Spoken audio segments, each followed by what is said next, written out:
Welcome, everybody, to Mentor Time. This is a topic that stretched me much more than I realized I'd be stretched in putting it together.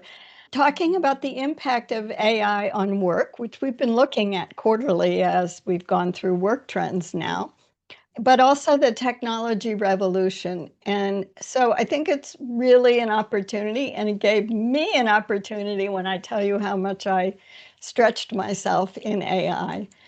Here's the takeaway, and this is the first time I've had a two-focus takeaway. Perplexity mostly wrote this from a variety of information I gave it, and I realized in the things that Perplexity put together, it helped me frame it. AI discernment, which I'd been hearing about for a while, is what is, by Perplexity's summary, is the meta skill. And that is basically knowing AI tools, and this is no different from any other tool, what they can do, what they can't do, where they fail, how to validate, just like our stat stuff, just like our writing tools. The focus is on uniquely human work, and we've been working through this for the last 2.5 years as I've talked about AI needing to be incorporated into what you all describe in the work you do. Even though it's a tool, people want to know you know how to use it. Today, we'll find out these are not the only human work characteristics, but Perplexity said just judgment, relationships, creativity, problem solving. So I'd love it if you would just give me in the chat a number as how you rate your AI skills. I'm not going to define it. Tell me 1, 2, or 3, or 0. Some of you may say 0, although I actually think all of you, I know where all of you are going to fall. All right, let's see. 1s and 2s. Yeah, that's what I would expect. I think some of you 1s are probably more than basic, but that's fine. I'm not making a judgment. It's just, you know me, I want you to get credit for as much as you're doing. Part of what brought this subject about was for us, because I hear things that are worrying for me, like I'm pretty good at AI these days. I use it for adapting my resume and writing my cover letter. And I felt like I was 3 years ago. Wait a minute, there's a lot more to be pretty good at. One of the things we've talked about in the past is you need to take hypothetical examples if you're not in a job right now and talk about how you would or could have done it differently with AI so that you have ways to not say, I'm not employed, so I can't use AI at work, because you have huge opportunities right now to develop the skills. And I do have a few people who say, Sue, I don't want my data going to AI. I'm afraid about that, and I'm just not going to use it. And that's your choice. There's no doubt about it. This is a choice. I'm just trying to give you a sense of what I've been hearing. So today we're going to first talk about what the technology revolution is and why it's important to remind ourselves. And then where we took a huge leap forward last year in 2025. And we always end with what should you do? So we'll start with the technology revolution. The timeline that Perplexity gave me, and as I said, most of what I have been doing to get ready for this was have help from AI to organize my Google Lit review. Now, many of you have been at the work trends, and I always tell you that I do a Google Lit review. I do a search. Maybe now I'll switch it totally over to AI. But I keep track of different interesting LinkedIn posts. I read mainstream media about what's going on in the world of work. And I put all that stuff in Evernote. It's a database I can use easily to store my notes in. And then I go search for things when I'm ready to do the quarterly work trends, which will now be semi-monthly. I went through everything I'd been saving, knowing I was going to talk about AI separately from the world of work. And this is a different aspect of it. So I asked Perplexity, the one thing that I didn't have any reviews on, and some of you may remember I've had slides in the past on the work trends showing when different LLMs and GPTs came online and what the use was and all that. Those aren't so prevalent anymore, probably because of the big leap forward in 2025. So I sat down to work on this and I thought, why am I struggling to try to find stuff? I'm just going to ask Perplexity. So Perplexity became my collaboration partner. Perplexity became my devil's advocate partner, trying to use it to make me think through things that I was missing. And we'll talk more about that as we talk about roles.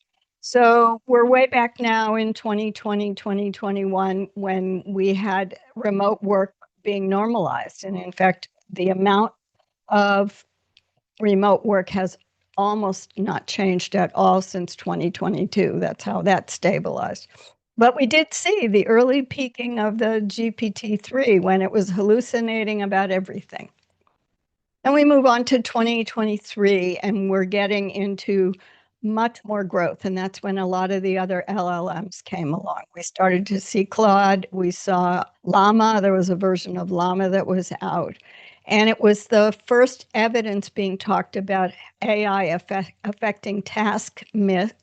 This is so hard to say. Task mix, the mix of tasks and productivity. Moving on to 2024, this is when we began to get a lot of signals about job growth slowing. And we know that at that time, at the end of the year, companies, CEOs, and presidents were saying we're going to become AI first. And we kept seeing more and more layoffs as they were investing the money in their AI teams. And that's when agentic AI came online. 2025, the big leap forward. Many companies have adopted it. It's a majority use. How they're using it is still unclear, but they're also rolling out what people define as an implementation stack.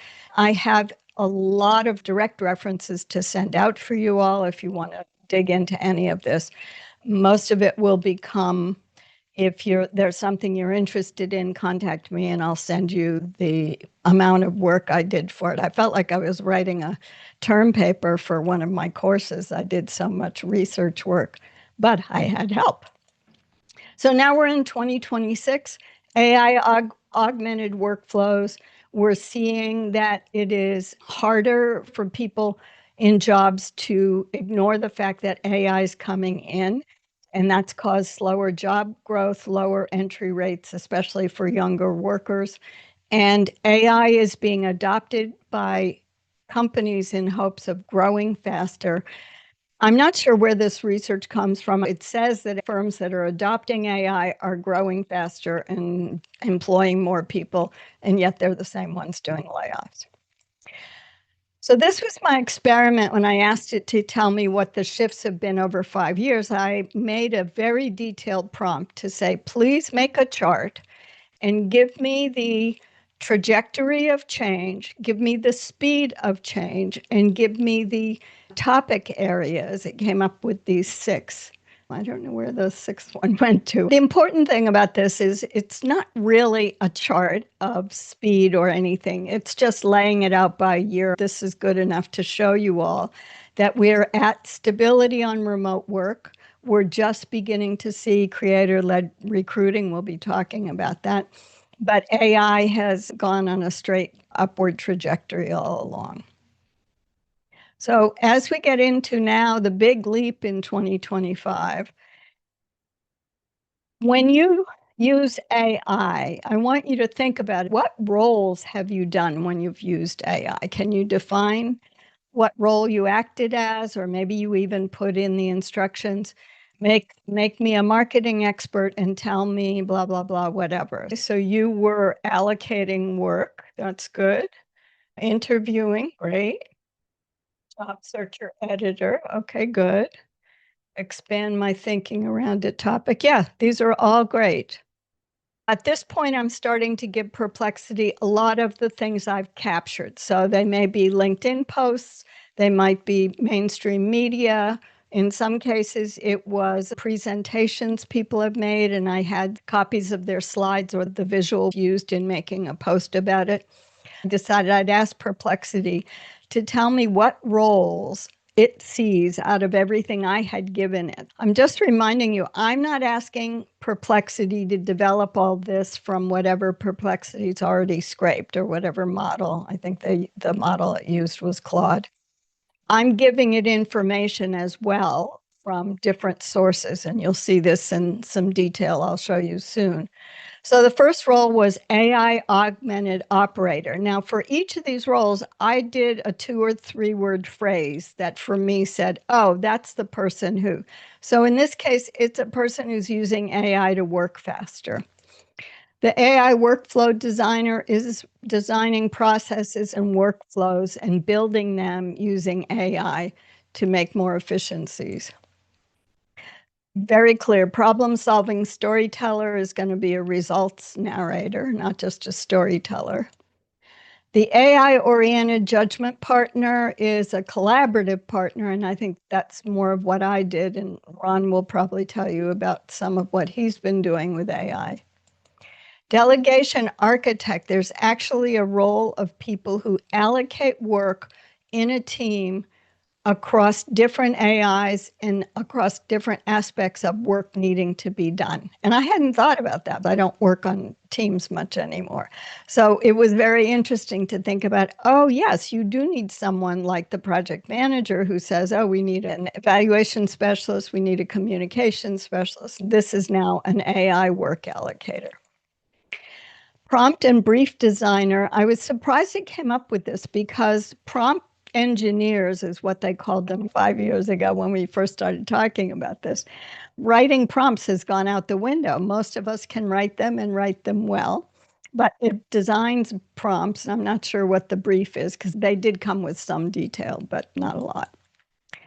AI quality and risk guardian, to me, that's a validator role. And it's just like having people in a company who runs Lean Six Sigma, people who do validations of risk, people who are doing the validations of the annual financial report or whatever.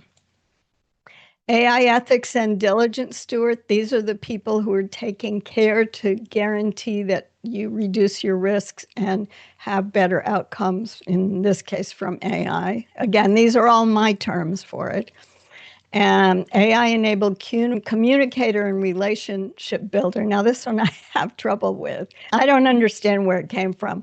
It seems to me you need an empathetic communicator, and the challenge is not to have it AI enabled, but to make sure your AI can actually do empathetic communications. Maybe they can. And the last one is AI enabled strategic systems thinker. This would weave together complex systems, and I could see where it might be helpful. Now, I'm going to show you next several things that I will send you copies of. And if you're watching this recording and you want copies of them, if you're in replay, let me know and I'll send you those. So you can see behind this is the big table of all the roles. I wanted you to see that, for example, the AI-oriented judgment partner, I asked Perplexity an example and what people would do to show how they work with it. So use AI as a thinking partner, but the human keeps the final judgment for the reasons we all know we need to be doing. We're the ones whose brains make much faster synapses than AI does. AI is very interesting, but it's still based in logic and language. The example was to generate scenario options for policy change, assess different factors going into it, and then for the human to recommend a course of action to leadership based on AI input. And how they can show it, I'm not going to go over that in detail, but you will have all this for the roles so that you can begin to think, oh, now when I'm doing something with AI, I'm doing this role. As such, I can describe myself as taking credit for X and Y, because ultimately, all of what I'm showing you is that we get to something where we can claim how much of our expertise is needed and used. This was one of the 3 areas that I worked closely with Perplexity at constructing. I felt like I was back also writing or doing my dissertation work where I was trying to figure out how the methods would produce what I needed it to produce, what I would write to get. So those are the AI roles. And then the next thing I wanted to have the ability to talk about in this revolution and the impact on work is, where are we on AI fluency? And I realized that I could never find, and I've been looking now for 2 years for fluency scales. And there are different ways people are measuring digital fluency, AI fluency. So, interestingly enough, Perplexity came up with 4 different levels: aware, functional user, I can't remember what the third one is, the more advanced user, and then the strategic person. So, the functional user uses it regularly, writes a clear prompt, gets useful output, and can see where the AI helps and doesn't. The formatting in the middle column went wonky, but you have the person has some use cases where you can keep doing certain things like synthesize this data or tell me what the action items are from a complex set of meetings, and then can explain how you improve the task and what you've done with it. So the fluency scale, then I said, oh, this is great, but how can I help you all? What I can help you all is ask Perplexity to help me come up with a process to write strong outcome-based results for AI fluency for non-tech professionals. And that's why it's titled this way. This is not for people that are the AI developers. These are not the IT engineers and the software folks. It came up with a 5-step process. It's not a big deal. It looks like everything that you and I have done together in mentoring and things that Ron and I recommend. But I will send out this process. It had a lot of detail and examples. Again, most of what I wanted was for it to pull out examples from detailed work I had given it, posts from different people, some strong posts from LinkedIn, some things on mainstream media. And then on the middle of the second page, it actually said, why don't you make this little task for yourself to do, and this is what you could do. So here's a way to approach it.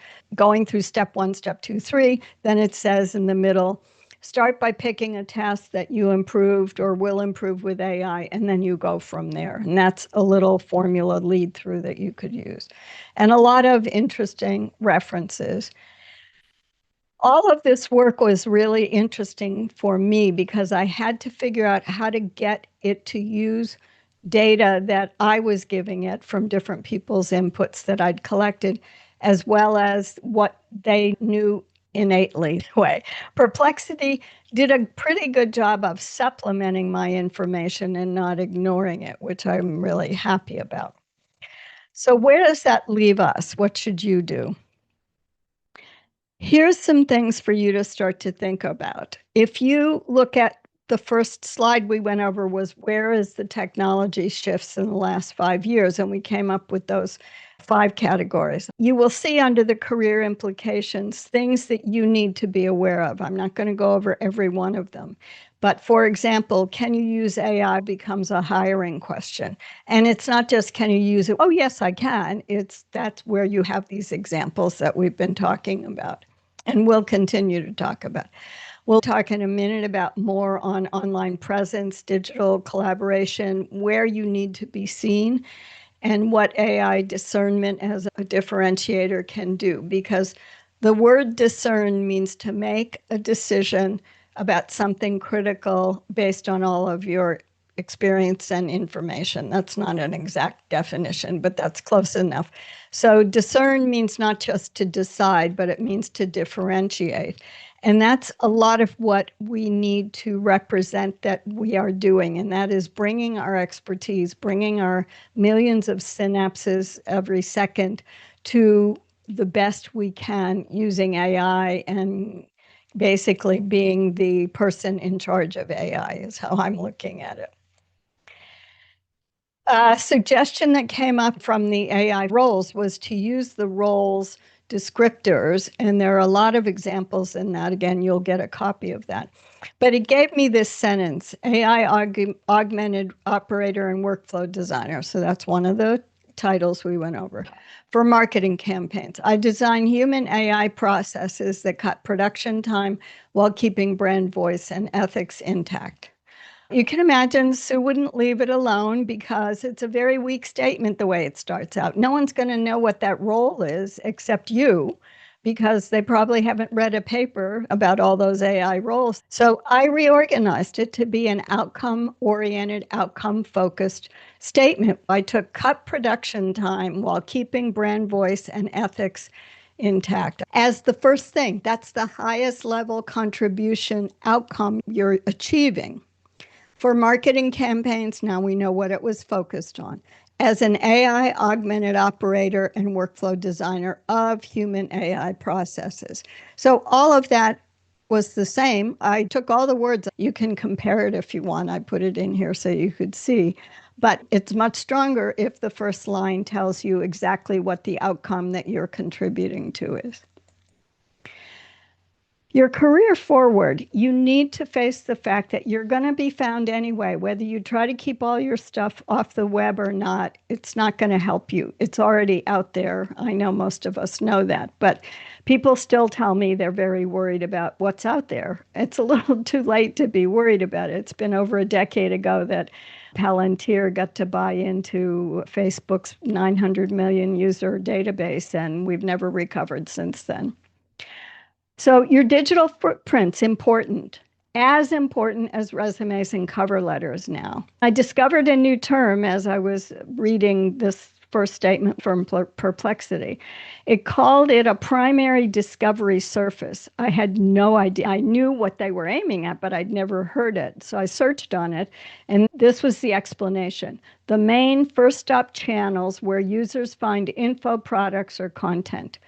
Some of you may remember a few weeks ago where I mentioned that I could see a time in our near future where we would not be submitting applications necessarily to companies. Companies would hire recruiters to just go scour whatever's in the choose your LLM, ChatGPT, Claude, or whatever, to find me 20 engineers, to find me 30 project management experts, and have very specific, detailed qualifications that they want. Search is that powerful now that we are in a phase where it's going to be discovery. People will use a search-like focus for discovering based on their own input, not Google deciding what you want to know when you say, show me a pair of sneakers with a wide toe box, for example. So your footprint, these main channels include things like LinkedIn. If you're writing any newsletters on Substack, if you have a website, all of that public information will be used in those searches. So your way to move forward and think about it is creator-led recruiting. And when they say creator, they don't mean being a creator and influencer the way creators got a sort of a bad name a few years ago. What you're seeing is that you are in charge not only of your own career, but of making sure that you're putting proof out there. So intentionally publishing proof of your skills. I would say proof of experience. And make sure you're where your target audience is looking. If they're not looking at LinkedIn, some people say to me, my target audience is on Instagram. That's fine, as long as you know where it is and make sure you know where they're looking. Younger professionals, and some of you on here are, will find more career acceleration more quickly because they are findable, because there's a lot of stuff out there in our AI-driven search and humans that are using these platforms. So as we get ready to wind up, and then Ron will have comments, I'd just like you to put in the chat, or if someone wants to unmute, what one takeaway from today will you act on in the next 2 days? Going to use my AI support assistant in a decision. That's great. That's exactly, Ron and I were talking earlier, you can use that AI interface as a mentor, as a coach, someone to challenge you and help you think through. Let me just remind you of the takeaway. Tell me the 5 things that I need to do to prepare in the next week for a workshop. That's an easy one. Tell me if I should take this road in my career or that road in my career, and work you through all those things. So now it might be even clearer now why I gave you a bimodal takeaway today. AI discernment, your ability to bring in the critical thinking, to bring in your experience, deciding on things, how you take in research, and what you act on to go forward. This is a meta skill because AI is a tool. It's a tool, and the fallacies about that can't do, validate where it fails. And make sure that you're taking care of and understanding how the human skills, many of which people used to call soft skills, people skills, things that are communication, judgment, how and in what way do you frame the problem? I'm going to show you that there's a very short list of references, but you're going to get a document that has all the individual ones because you may want to go look at what Bonnie Dilbert examples of writing things, for example. And turn it over to Ron and not see if he has comments. I know he does. Dupe says, let me just read these. Leveraging AI in different ways for future projects, particularly developing workflows. Oh, good. That's really great. I'm happy. That's happy you're here too. All right, Ron, all your turn. Yeah, it's interesting because I like the thinking around this notion of meta skill. And this is coming up from time to time. And for example, meta thinking is thinking about thinking. And so this idea of a meta skill, and it's attached to a tool. And so one thing that some of you may have heard me use the example in the past of all tools look like a hammer at some point in time. That is, there's a business end at the end that you tap with, and then there's a handle or a grasp. And so you need to have a grasp of the tool so that you can, in fact, make the business end do its job. And so this idea, the meta portion of it, I believe, is this idea of understanding the grasping how you can employ and knowing, instead of fearing, taking command over what the AI tools can do for you. So that to me, I really like as a concept. And the other side was interesting for me is some of the examples that I've had where I was really surprised as to what the AI tool was able to do. And I'm just going to give you an example where I was in the process of turning over some work. It was web page management. And in the process of doing a training session for the person who was taking it over, I did it all on Zoom quite deliberately and then turned transcript on. And so when I was done with this the training session was reasonably well organized. However, there's always an element of wandering around as the conversation unfolds. So I was able to take my AI companion, my executive assistant, and say, okay, turn this into a how-to script. And it produced this amazing document, which I probably could have done myself, but it would have taken a whole lot of work. And this was done in minutes. And so here's a case where the prompt was pretty simple. The input was complex and would have taken me a long time to analyze in order to pull it all apart. But the tool itself, the AI companion, is what I have, I call them. And it produced something which was quite remarkable. It required almost no editing. And the other interesting thing is I'm in a bilingual environment here in Mexico. And so it offered, how would you like a Spanish friendly version of this? Because it prompts you while you're prompting it. And I said, oh yeah, show me what that would look like. And I get this wonderful variation on the instruction manual, basically, of how it was done. The idea that AI can accelerate your work. When I saw the one example, you say, cut my time down by 30%. Golly, it can be 80% and on certain things, and where the kind of work that you would have to put into it can be quite substantial, where the AI tool can accelerate that work. And then I think the real challenge for us as users, as people who are trying to become experts at having AI support in the work we do, is that we can become lazy. And I think that's the major challenge for us all. It's so easy to say, oh, the work's done. I'll go on to do something else. And you need to go back. And it's not that it hallucinates, but the AI tools can, in fact, introduce elements that don't quite belong. And I've noticed that in my case, because I'm using the tool for a variety of activities that I'm doing. And sometimes it will import ideas from one component that I'm working on and pull it into the other thing, which I'm doing, which is totally unrelated, but the AI support tool, a companion, doesn't understand that. And so these are the kinds of things that you may encounter as you're going through working with an AI support tool. So anyway, I think this is an amazing topic, Sue, and it will continue to evolve. Can you imagine what the conversation around this is going to look like this time next year? Yeah. And so I think it's just a fascinating thing.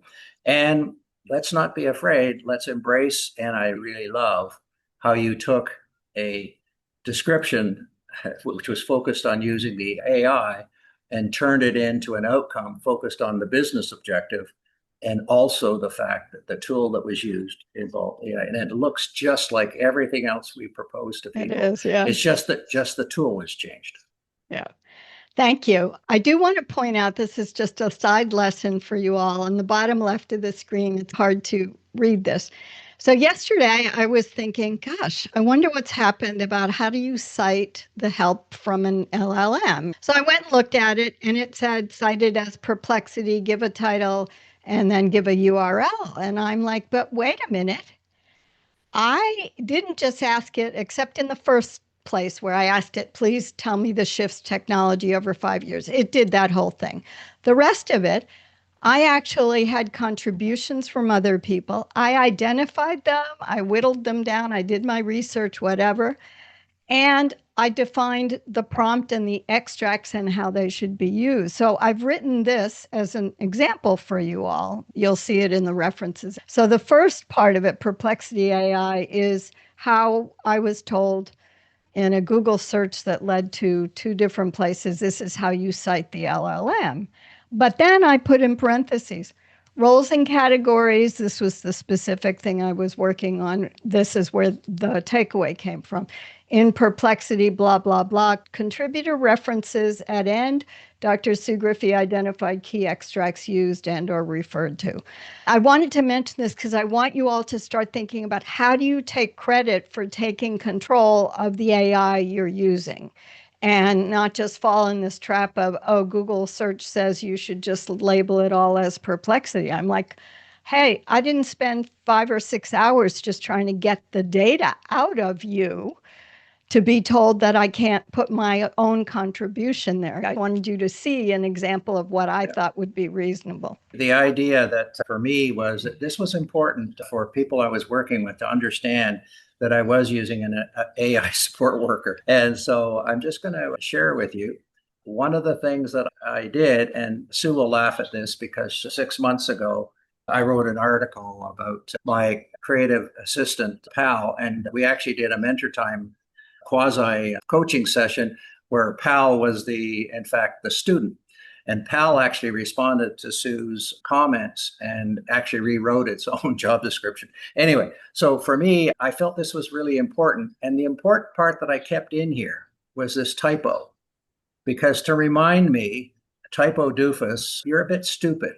And so this gives me the assurance that, one, I can tell people that this was created with the assistance of my support person.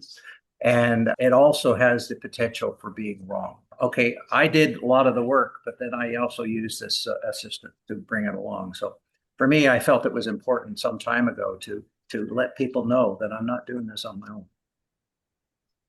All right, we are running out of time. So as soon as I get this back up here, I'm going to ask Ron to close the meeting. I will send all this information out. And Ron, if you'd like to close the meeting, and I'll remind people we're meeting monthly. I forgot to look at what the topic is. I know that the date in April is later in April. So Ron, it's all yours. Yeah, thanks very much, everyone, for coming. And like we say, is we'll see you in about a month's time. And then some of you might join us on Wednesday office hours this week.